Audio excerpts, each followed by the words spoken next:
Hey, it's Juck. Hey, Mr. and Mrs. Simon, how you doing? This is Coach Laurinaitis at Ohio State. But I want to talk about Cody Simon for a second. Cody Simon, on the other hand, Cody's going to be a captain this year. As a former captain myself, your son has been named captain of this year's football team, 1 of 4, and he was the leading vote getter, which is no surprise to anybody in our program.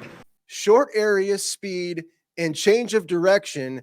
That play he made at Notre Dame was one of the top 5 plays of the season for the Buckeyes. Cody Simon. There's not a lot of times where I just, think like, dang, Cody, like, what was that? Or, where was Cody out in that play? Cody Simon really shines athletically. He's a green dot guy. People forget that Cody Simon kind of started everything in terms of these guys coming back for one more year. Cody Simon. Is that Ballard below him? Cody Simon is pretty damn freaky, bro.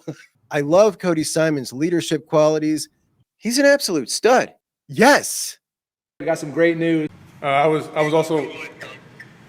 honored to be the Block O award winner and wearer of the 0 this year, and the team and the coaches decided on it, and it's just such a great honor. I'm just so thankful for it. Oh my God! So awesome. Hey, this is your honor, but man, I'm proud. Oh, thank you, Dad. Thank you. Let's get it. And I don't think he's going to throw the ball as much as he thinks he's going to throw the ball now that Chip Kelly's on board. And I'm happy about that. More quarterback. The truth is Ryan Day has made a change philosophically, but it's none of those. You all know who wins. LSU is the drunkest fan base in the country. Hey, welcome to Juckonbucks on a Monday morning. Appreciate you guys so much for joining me. It is Monday morning of week 0. We've got football this Saturday. And by the way, if you haven't checked out our show we did on this past Saturday, do check it out, please. We did a 3-hour marathon live show. And I realized a lot of it was about the Sanders stuff, but the last hour of that show is not about Sanders. It's about all things Buckeye. So check that out. It was me and Chris and JR and Dan and Devin, a whole lot of Buckeyes popping in at various stages. We had a great time. And that show is also kind of a preview of what I intend on doing every Saturday for a Buckeye game post-game show, where I'm going to come on late in the fourth quarter, and I'm going to have a revolving guests, some recurring, some not, depending on whether or not you guys like them. If you don't, just tell me. I won't have them back. But it may not be the best post-game show. It'll certainly be the most entertaining with some of your favorite personalities, and it won't be a stodgy, boring reading stats to you. I promise that. So we'll have a good time. Check out that last Saturday post-game show. But week 0 coming up, we've got Florida State opening the season over in Ireland as an 11-point favorite over Georgia Tech. So we got an ACC matchup, and for some reason, Ireland has become the home of the kickoff. Well, we used to have the kickoff classic. Now it's coming to us from Ireland, an annual tradition, which is really strange from a place that doesn't even play football. That game's going to be at noon on Saturday, proper time, as I call it. Maybe we'll do you know what? Let's do it. Let's do a post-game show for Georgia Tech, Florida State. It'll be our first run.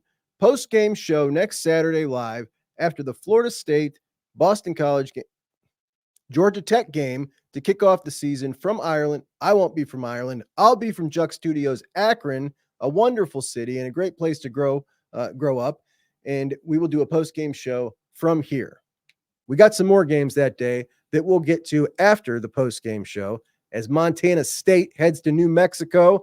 Not a super exciting matchup, but a fantastic setting. Have you ever seen that stadium? Unbelievable. That'll be at 4:00. And Montana State is laying 9 to New Mexico. Then things really heat up on Thursday, August 29th, and we've got football that week, Thursday, Friday, Saturday, Sunday, and Monday, college football, 5 days in a row.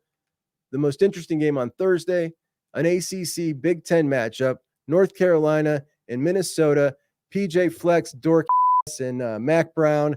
That's going to be a good one. Both those games are on at 8 p.m., one on Fox, one on ESPN. I didn't tell you the other game. The other game's the real one. North Dakota State takes on Colorado. North Dakota State, a team that you should lose your job to if you are an athletic director in the Power Four and you schedule North Dakota State, because those boys will come in and beat you, and you obviously you take an L, but if you beat them, you get very little credit. So yeah, you should lose your job if you schedule them. And do they have a shot at beating Colorado? I don't know, man. I don't know what Colorado is going to be like this year. They've got a whole new team, right? When you bring in 50 new dudes, the odds aren't good. Their portal class wasn't full of excellent players, but who knows? You know, they certainly have some skilled players. But North Dakota State, I'm sure they're going to play as a polished team week one. And I can't say the same about Colorado. I do want to let you know that our new helmet is in. You guys voted for it, and here it is. You nominated it, you voted for it, and you got it. We've got a new member to add to the collection here. Ole Miss, the alternate Ole Miss, not the dark blue, but the light blue, which I honestly thought, I mean, it looks lighter on the field than it does in person, but I love the color. It is a really good looking helmet. So, you know what? Let's go ahead and kick Tennessee out west and post our new guy here. We'll post him next to our Buckeyes for the day. Can you see him good? There he is. So Ole Miss in the house, Lane Kiffin and his Ole Miss Rebels. They are in the house now, as you guys requested. You got them. What else? Colorado fans have been talking some crap to North Dakota State, which is pretty funny to watch. Colorado fans, I say loosely, not real Colorado fans. We'll call them Deion fans that are following Colorado for the duration of Deion's stay at Colorado. Oklahoma plays Temple on Friday night. That'll be pretty fun. Michigan State hosts Florida Atlantic, so they're not going to get a chance to play in Pit Bowl Stadium, but Sparty is going to take on FIU at home, and that's a shame. I'm sure they're really disappointed they don't get to play in Pit Bowl Stadium. Western Michigan, Wisconsin on Big Ten Network. That's going to be a pretty interesting one to see the Badgers play this year. With Phil Longo as their offensive coordinator, Wisconsin is now a pass-first team, and that is something I never thought I would see out of Madison. Like, that's going to be wild to see Wisconsin chucking it around the yard. And then we roll into Saturday, where our Buckeyes don't play until 3:30, but that's just fine because we got two games to prime us up. Georgia plays Clemson at Mercedes-Benz Stadium, and Georgia's a 14-point favorite, but I wouldn't be surprised if that one goes either way. You know, Clemson ended the season really hot. They've got some talent on the team. They got, you know, a fourth-year quarterback now in Klubnik, and I wouldn't be surprised if he's, you know, a little bit better. But I definitely wouldn't bet on the game because it could be a blowout. It could be close. I don't know, but it's going to be exciting for me either way. It's the first big-time game. We also got Penn State heading into West Virginia, and that's a really tough one for Penn State to start off the season. They're tough. That's a tough place to play as well. Atmospheres for big games over at Milan Pusker are big time. They really do some drinking and some. That's almost like a Big Ten atmosphere for a big game down in West Virginia. In fact, I never would have minded if West Virginia joined the Big Ten. Our Buckeyes, of course, play our Zips, and let's not disrespect the hometown school of Juckonbucks and half a menace, right? Like, everybody's hating on the Zips. Look what my dude Joe said about the Zips. Talk about Jeremiah Smith. We can. I mean, everybody else does it, right? For clicks, people just talk about Jeremiah Smith to get clicks. But anyways, Jeremiah is not your typical freshman, right? I mean, we know he's going to start week one. Would anybody be surprised if he walks out there first play against Akron, Iraqron, whatever you want to call him? Akron. Listen, what's with the slander for Akron? I mean, I blame Chris Drew for kicking up this big slander against Akron. I don't know why I'm blaming him, but I just hear a whole lot of it ever since he's been on that show. Chris, this is your fault. We're getting a lot of hate, and I don't like it. All of a sudden, Akron is the big city in Ohio that everybody's dumping on. Like, what did we do? We didn't do anything to anybody. We're certainly better than a lot of them. But Saturday's the day, man. Finally coming, and I've just taken us on a timeline of college football up until the Buckeyes game. That's what we got to look forward to until we get to the game. And it is going to be amazing. We get to see all these new players out on the field. We get to see Quinshawn, running the ball. We get to see Caleb Downs finally. We get to see Big Billy Howard, all our seniors who've returned. It's going to be amazing. There's so much to like about this team. I wonder who's going to return punts, but I did just hear that J.J. Smith has been goofing around returning some punts. And I'm interested to know, to all of you bubble wrappers of Caleb Downs, who absolutely at all costs want to make sure that one of the toughest football players in the country, Caleb Downs, doesn't get himself hurt returning punts. How do you feel about JJ returning punts? Because your logic is, I don't want this football player to hurt himself playing football, returning punts. About Caleb, you can't really replace Caleb. Can you replace JJ? Like, what do you think about him returning punts? Because they've had him screwing around returning punts at practice. So the same logic should apply, I would think, right? Or is it different because he's a wide receiver? I don't know. You tell me. You're the ones that want to bubble wrap players. That should be a coach's responsibility. We're supposed to be the irresponsible ones. Let them worry about that kind of stuff. Just kidding, guys. Worry about it if you want to. Do whatever you want. I just don't like it. I want to see Caleb Downs return to punts because he wants to, and he's awesome at it. Anyway, so much to like about this team. I was thinking about Brandon Inniss and Carnell Tate the other day and how only really like diehards even really delve into those two guys, you know, and it's amazing because on most teams, those would be like the guys that get talked about all off season. And for casual Buckeye fans, they're not saying a word about dudes like that, but they're about to go off. Also going on during the Buckeye game is the Miami versus Florida game, which is in my top 25 most interesting games of the season. I made that list, and I'm going to go over that one soon. But the nightcap, we got Texas A&M, Notre Dame. Notre Dame has moved to a 2.5-point dog against Texas A&M, and that's huge. I got Notre Dame in the playoffs this year based on their schedule. They've only got 3 difficult games. If they lose that first one, they got a tough road to go to. They can't lose another one, I don't think. They're not getting in at 10-2. Not with that schedule. 4 non-power 4 teams they're playing. Both service academies. Like, that's ridiculous. They got both service academies and 2 MAC teams on their schedule. Like, come on, man. The only team in P4 that's playing 4 non-power 4 teams. Crazy. But I am interested to see him play. I do want to see what Marcus Freeman's got cooking up over there. The ethically challenged school up north takes on Fresno State week 1. And in the late nightcap that night, we got a good one with Wyoming coming into Arizona State. Arizona State, that's a 10 o'clock game, and Arizona State's giving 6.5 points. So it should be close. And of course, I'll be rooting for Wyoming because, like our beloved Cleveland Browns, they have found a way to incorporate brown into a uniform and make it look beautiful. Can't forget Bowling Green as well. Bowling Green seal brown. That's the official color of the Cleveland Browns, and Paul Brown stole that from the Bowling Green uniforms. Little tidbit about the Cleveland Browns uniform. Stolen from Bowling Green.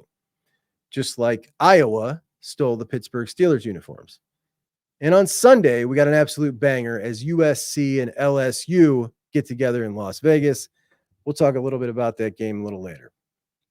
But that's not all. We come back on Monday, and Monday, we get to watch Florida State again on Monday Night Football take on,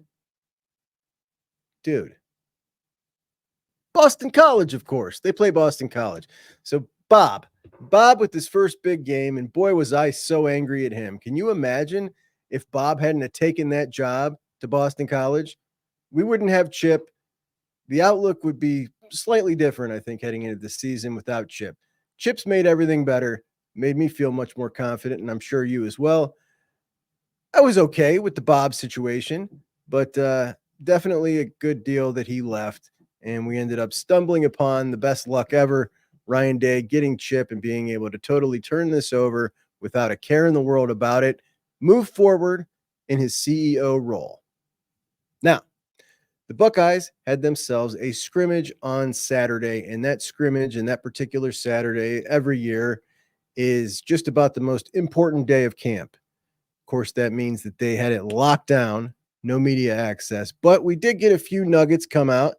Saw some from Tom Orr, some from Alex Gleitman, and I kind of got a couple other tidbits from a few folks. And basically what we got were the defensive backs were awesome. BIA totally. Quinshawn did not practice. James Peoples had a good day and ran it a ton. Side note, I heard he had a fumble, and it was a really bad one. The running backs were more involved in the passing game, which I love. 2 wide receivers mentioned most, JJ and Brandon Innes. JJ had another ridiculous one-hander.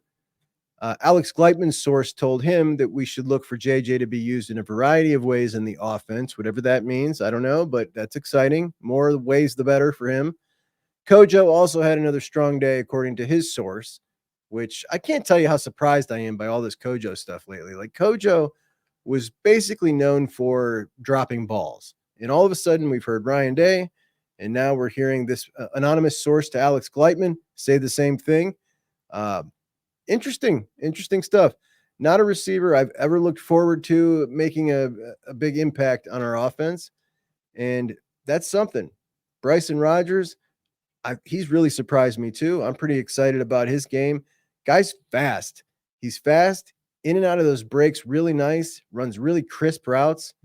And Ryan Day brought him up at the press conference as well, along with saying Jaden Ballard, yeah, he's flashed, but he's done that before. He didn't say it with that tone. I said it with that tone because that's the way it sounds to me after hearing it this many times. Jaden Ballard flashed. Okay. Donovan Jackson was out of the scrimmage, but it doesn't sound like anything serious. Austin Serveld, he's been working at tackle recently. He was back at guard. This guy is going to be a weapon, man. He's good. He's coming around next season. We're going to really need to rely on him, and he's going to be one of those starting 5. Tegra was running with the 1s at right guard. Hinsman was running with the 2s. I don't know if Hinsman came into this on even footing with Tegra, but it certainly seems like Tegra has pulled away and supplanted whatever was going to go on. He's going to be the right guard, it sure seems like, unless he really screws up from now to then as we enter right now the last week of practice before last week of camp, before game prep practice, which is going to be next week for Akron. The mighty Zips. Also, a shout out to Gabe Van Sickle, freshman lineman from Michigan, lower rated guy, and we flipped him off in Northwestern late. But when you add him along to the Armstrong twins, Ian Moore, that's the 4 dudes last year for the offensive line class. So this is the first I've heard anybody mention Gabe Van Sickle is doing well. That's great. We know Ian Moore just lost his black stripe. He's been really playing well. I think most of us believe that the Armstrong twins were severely underrated out of St. Ed's and really excellent pickups. So when you combine, those 2 and more, and to hear something good about Van Sickle, so far, that 2024 offensive line class looking very, very good. And that's great. We've had a lot of talk about offensive line recruiting. Obviously, those guys weren't all super highly ranked. Ian Moore was a top 200 prospect, which is nice. And no, they weren't out-of-state guys, or Ian Moore was basically, when you're Indiana, like I consider that Ohio State needs to own Indiana. You need to beat Notre Dame, and that's about it. And with Justin Fry being from Indiana, it's a job he should win, but he won it. And the class is looking good, and that matters. So let's take some positive out of that. I'm not getting into any of the Fry or the offensive line crap today, other than that's something we can smile about. That Ian Moore, the Armstrong twins, and now Gabe Van Sickle getting a shout out. All good news for the future of the offensive line. And let's just smile about that. Also, I did think that we had something that could cheer us up today. So I did a little interview with somebody, and he is a member of the class of 2025, a little quick hitter with our guy. I'll give you a hint. From Florida, defensive side of the ball. Look at that. Did you see that right there? The way he came out, man, you should be able to get this. If you don't get this, I'm disappointed in you. That dude is elite quick. Oh, also heard that Kenyatta had himself a decent day, and that is the first time I've heard anything good about Kenyatta out of camp. So that's excellent. Got an interception. But I also did hear from another source that interception just kind of fell in his lap off a tip ball. Either way, heads up play from Kenyatta. I don't know what else he did, but he was mentioned as having a good day. Sonny and CJ rotated with the 1s at will, and Arvell got a ton of run with the 1s at Mike. That's amazing. And when we look back to just the first couple of weeks of camp, it was all Gabe Powers behind Cody. And if Gabe Powers is the 5-man or Arvell is the 5-man in the linebacker room, either one, this room is now loaded. And it sounds like James isn't messing around and doing exactly what he said he was going to do, which is, look, Arvell gets the last scrimmage, the silver bullet of the day in that scrimmage, comes back and he's running with the ones. So James is rewarding whoever is performing right then. That's the way he said he was going to do it. I love it. You're making plays, you're going to play. I think more position groups should adopt this.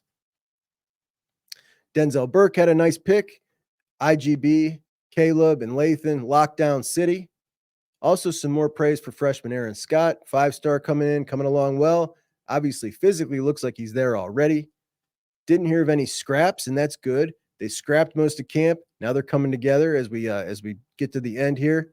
All good stuff. So lots of good things to look forward to, guys. Last week of camp, heading into game prep for Akron next week. Things are shaping up perfectly. Pete Nakos from On3. He is the reporter from On3 who does a lot of the transfer portal stuff. That's kind of become his alley. But he put out an estimated list of what he thinks are going to be the top 10 most viewed games this year. Number 1, of course, is going to be the game. It is every year by a substantial margin. Number 2, he's got Georgia and Alabama. Number 3, Texas, Michigan. Number 4, Ohio State, Oregon. And number 5, Notre Dame, Texas. I disagree with that order. I think Ohio State and Oregon is going to be the second most watched game this year. I think that the anticipation for that around the country is enormous, whether Oregon's a big market or not. And, you're using market size and amount of fans. I think Ohio State, the interest in watching Ohio State lose from the haters and win from the fans. And a lot of people think we're going to lose out there. It's an interesting matchup. You got Oregon on the come up. That game, I think, is going to be number 2 for the entire season after the game. He thinks it will not be. He thinks it'll be Georgia, Alabama 2, Texas, Michigan 3, which, one of those could pop up above Oregon, Ohio State, but I don't think it'll be 4. If you look at that, though, you've got Ohio State, Michigan, and Notre Dame, one of those 3 teams involved in the top 5 games. 4 of the top 5 games. Georgia, Alabama, the only one that doesn't include Ohio State, Notre Dame, Michigan, which are the 3 biggest brands in college football. That's undisputed. Ohio State, number 1, of course. But those 3 kind of stand alone. After that, you got Alabama, Texas, and then a decent drop to the next guys. And who doesn't move the needle at all is Georgia. Georgia's quite boring. Obviously, they're a great team in the last 3, 4, 5 years, but they don't move the needle. Nobody cares about Georgia. They're boring. They're nothing. I've been, if you haven't noticed my attitude, I've had a little mix up with quite a few Georgia fans lately. Georgia fans are talking, man. They're really talking. They talk a lot about Ohio State, pretty much like Ohio State is peons, which is interesting because the last time we played, the game was so close and they pretty much got whooped on most of the game. I just find that really, really interesting. Anyway, number 6 on that list, the Red River rivalry, shootout, whatever you call it. I just call it Red River. I always have. I don't know why they changed it from shootout. I think that's weird. But anyway, I call it Red River. And Josh Pate and all his cronies have been trying to make the case that this is the best rivalry game in college football, which is insane to me. Less than half the viewing audience, number 1. And the game is played at a neutral site. So everybody can't stand neutral site games. They want them on campuses. This game is always played at a neutral site in a 50-50 stadium, fans on one side and the other, which is pretty cool to look visually and an interesting dynamic in the stadium. But it's a neutral site game. Can't be the best. Just like the cocktail party, Florida, Georgia.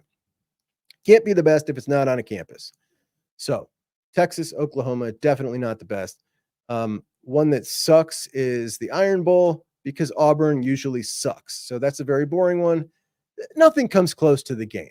The entire country can't wait to see the game every year. Also, it's at the end of the year. It's so much more consequential. I think the argument for Red River being the best rivalry game is a garbage argument. And no, I don't need to attend it to tell you that. Like, it just is. It's not anywhere near it. After Red River, we got Texas and Texas A&M. That's a rivalry that I really like. Then you got LSU USC, Miami and Florida, another rivalry I enjoy. That one gets nasty, man. Those dudes are dirty. Colorado and Nebraska to round out the top 10. And that is formerly a big-time game. Not been so much recently. Colorado, of course, was in the Pac-12. But when they were both together in the Big 8, that was a big-time game. What else we got?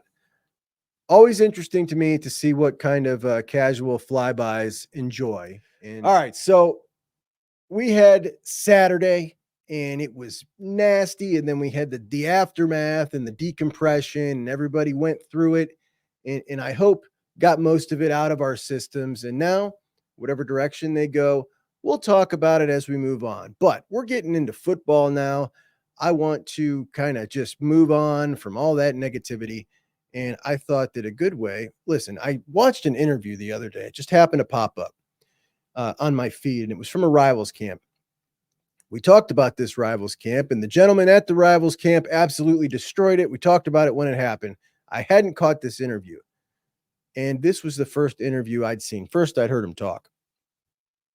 And I just want to tell you, from a guy who brings this kind of tenacity onto the football field and just he's a terror. He's a wrecking ball. I wasn't expecting such a well-spoken young guy because much like Tegra, I put out a short about Tegra the other day. Tegra is so nice, so mild-mannered, but on the football field, just disrespectful. It's just a nasty streak. Put you to the ground and punch the ground like whoa, where did that come from? This guy, maybe not quite so shy as Tegra, but I was just impressed. I was impressed by him. He's certainly a guy that fits into the culture. The first thing I want to show you is a little bit of his film. Then I want to show you his commitment. We watched his commitment live, but this was his commitment to Larry Johnson. And then we're going to roll into our interview with Jarquez Carter, defensive tackle, class of 2025 for the Ohio State Buckeyes, who I think is one of the most underrated guys in this class. When you watch his film, you see a guy who is undersized and absolutely has done everything to make up for it in every other way. Elite speed, built himself up in the gym. We'll talk about his lifting numbers. It's amazing. And kid loves football, man. Plays aggressive, plays nasty, plays rude, gonna fit in, hardworking guy. You're gonna love this interview. Just a little quick hitter with Jarquez to get to know him a bit. And I had a great time. He has a rival. His high school's got a rival. He understands rivalry football. Can't stand the fans of Hawthorne either, just like us. So he knows exactly what it's about. And a pleasure. So let's first watch his high school film. I aired this on the show. Then we're going to go through his commitment to Larry and then into the interview. And the first thing that'll pop out is the speed. You can see how fast he gets in the backfield. A lot of times he's running by the back or the quarterback because he's through there so fast. He shoots gaps incredibly quick, a pretty elite first step. But when he takes on blocks, it's just brute strength. I think he'll be a great addition. Look at that. Did you see that right there? The way he came out, man, that dude is elite quick. When you look at a guy like this and you compare that first step to a guy like Maxwell Roy, totally different. Maxwell Roy brings a lot to the table, but not like that.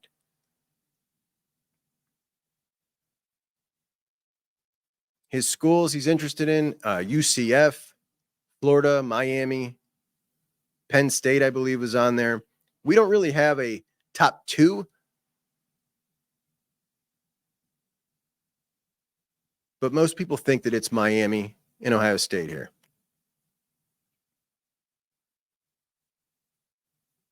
Oh, my. Look at him coming off the end. Watch this play. Carter coming off the end here in this next play. That pursuit backside, excellent. The speed is apparent. He's just dirty, man. He's nasty. There is one play when he's coming off the end. This one right here. Just look at that. You can see the speed. You can see the athleticism. And this is a guy who's not like super fit. I mean, he's nasty. Legit football player. Intense football player. Look at the strength. Did you see that? He stacks him, sheds him, makes the tackle. Throws dudes out of his way. That was some good handwork right there. Always in pursuit. Listen, this better be important. What you got? Go ahead. What you got? I'll be going to Ohio State.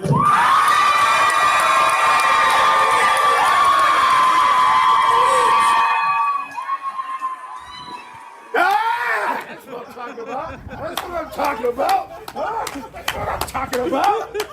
Huh? What? What? That's what I'm talking about, bud. Congrats, man. Come on, meet the boys. Gotta go talk to the boys, Lord. Man. I'm sorry, Bob. I gotta go now. I gotta get him. Come on. We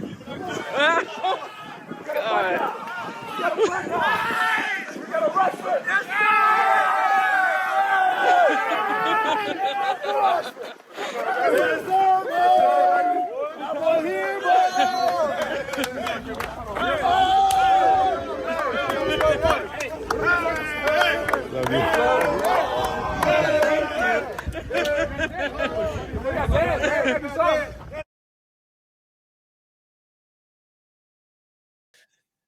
Joining us now on Juckonbucks, Jarquez Carter. Jarquez, welcome to the show, buddy.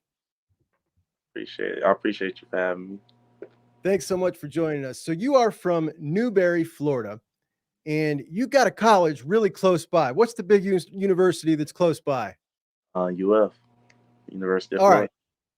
So the Florida Gators are right there. You obviously grew up being a big Florida Gator fan, right? I was really a Florida State fan. My whole family was Gator fans, so I love watching them. But I love Florida State had. That's when they won the national championship when I was young. So I used to always look up to them. So you went against the grain, against the family. You were a Florida State fan. You have visited Florida State about 10 times. You visited Florida about 10 times, UCF 10 times. How many times you come to Ohio State to visit? 3 times. 3 times to Ohio State. Must have been a big impression. What is it about Ohio State that you like so much? First of all, Larry Johnson, really a legend. Every time I talk to him, I learn something new. The wisdom he brings to the table. It's just something about his coaching style that's just different from everybody else, and the culture what I've seen Ohio State had built around them, going against the best old linemen in practice every day, so that'll make the games easier. And you seen how the D-line was doing last year. They potentially have a chance to get 4 people into the first round, and that's what I want to be a part of. At the beginning of today's show, I played a clip, and the clip was you telling Coach Johnson that you were in, and he went and got the guys. Yeah. And the guys all came running up and mobbed you. What's that feel like, man? That had to be awesome. Yeah, it felt great. At first, we were supposed to hold it. It was supposed to be like a silent commit, but he started screaming, and then everybody seen he was happy, so they ran over there because they even knew I committed. And because we had fun that weekend, it was the midweek. I had my official visit, so I was able to talk to most of the guys. And then they had practice, and they didn't know I was going to commit because everybody thought I was going to stay in Florida. And when they heard that news, they were surprised too. So everybody was just surprised. Yeah, we did. We all thought you were going to stay in Florida. What's your current height and weight? I'm 6'2", 280, 285. 280, 285. So the Ohio State fan base is a very in-tune, engaged fan base. I would say more than most, but I'm a little biased.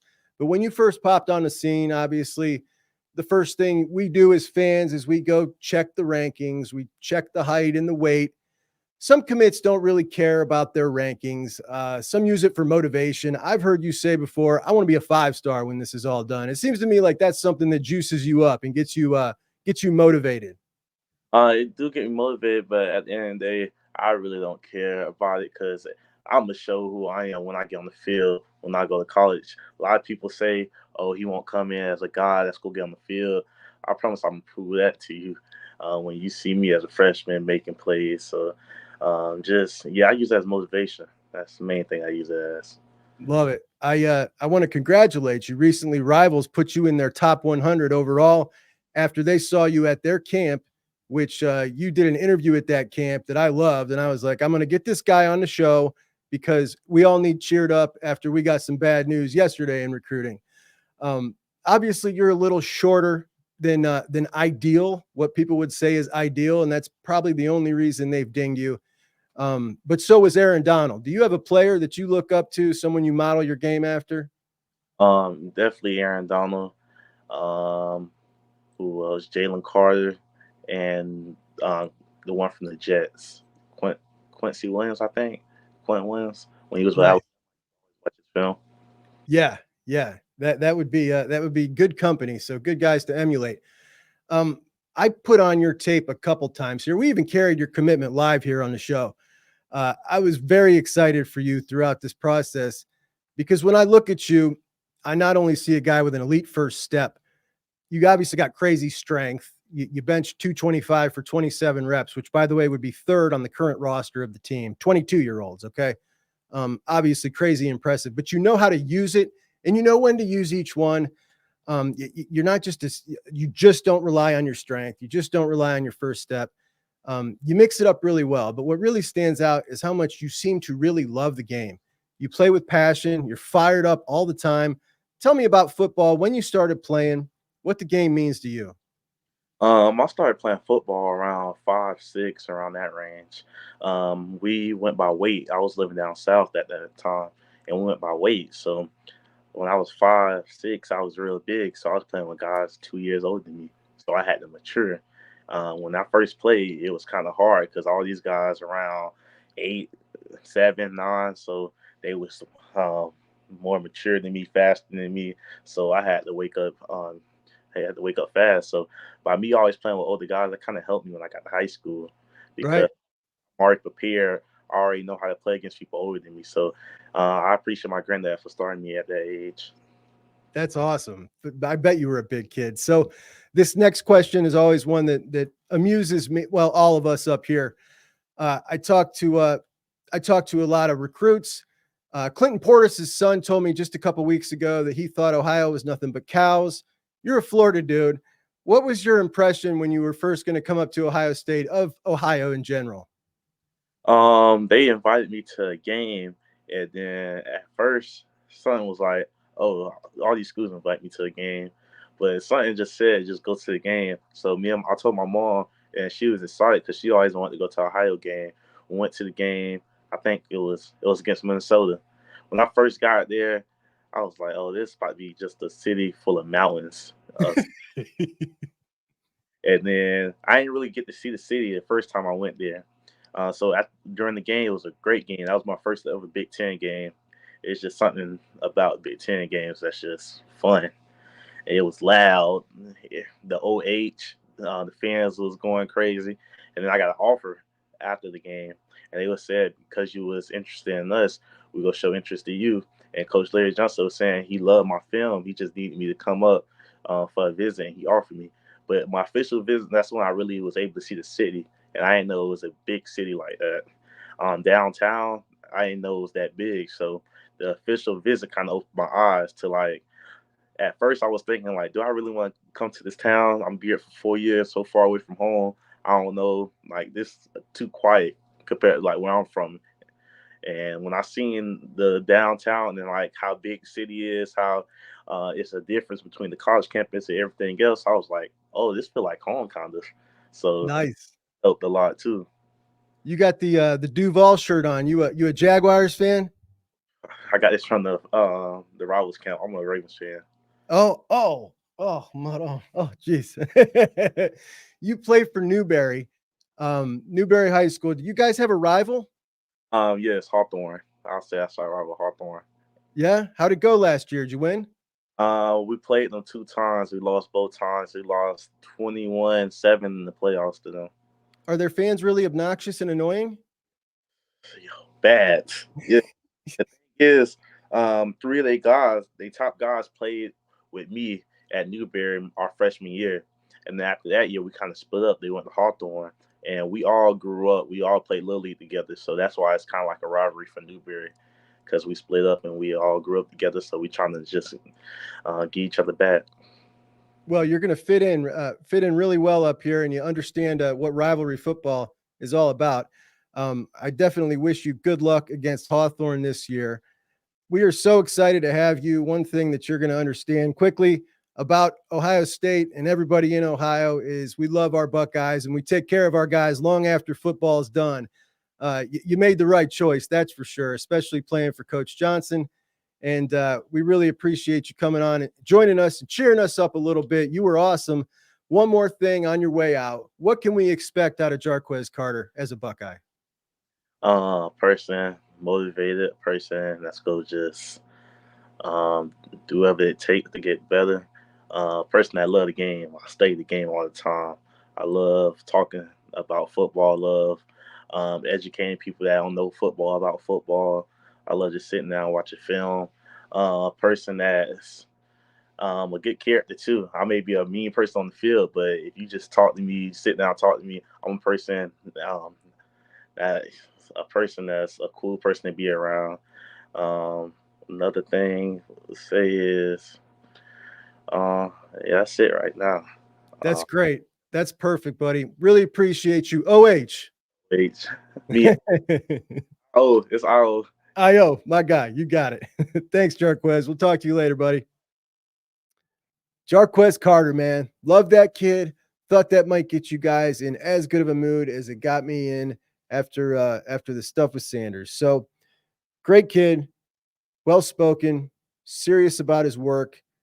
I mean, what more could you want? And we went into that commitment pretty stressed, wondering if he was going to choose UCF, choose Florida, maybe Miami. Thought was he wanted to stay down there. He clearly wanted to come up here to the mountains of Columbus and enjoy himself that fresh mountain air, and couldn't be happier about having that kid in the class. So Jarquez, we'll have you back on when you guys get your revenge on Hawthorne after losing 2 times in 1 year. We can't have that, buddy. We absolutely can't have that. Too many annoying fans. That's a kid who gets it. And that'll be my show today. Now, sometimes I tell you guys, it's my mom's favorite college football show. Soon it'll be yours. And my mom is the Juckeye #1, loves this show. She's getting surgery today. Mom, I love you. I'll be to see you soon. Everybody send her your well wishes, and I will talk to you tomorrow. Juckonbucks out. Hey, it's Juck. Juck? Who is Juck? Juckonbucks. Juckonbucks. Juckonbucks? Juck.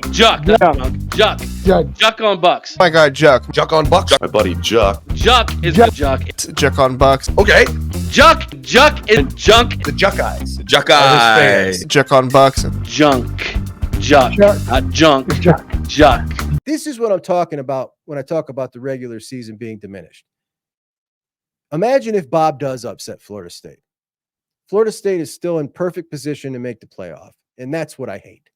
Like, you root for those upsets. They're almost as exciting as rooting for the Buckeyes to win a game. Like, I love it when someone we can't stand, like Florida State, loses in a game like that. And being able to root for that upset, part of the reason I watch other games and got into, learning all about college football other places is to watch for those big upsets. It means absolutely nothing if Florida State loses to Boston College early. I mean, sure, it might not help them get to the ACC championship game, but it doesn't knock them out of the playoffs. And that's the part of the regular season that I'm going to miss. The entire regular season was essentially a playoff.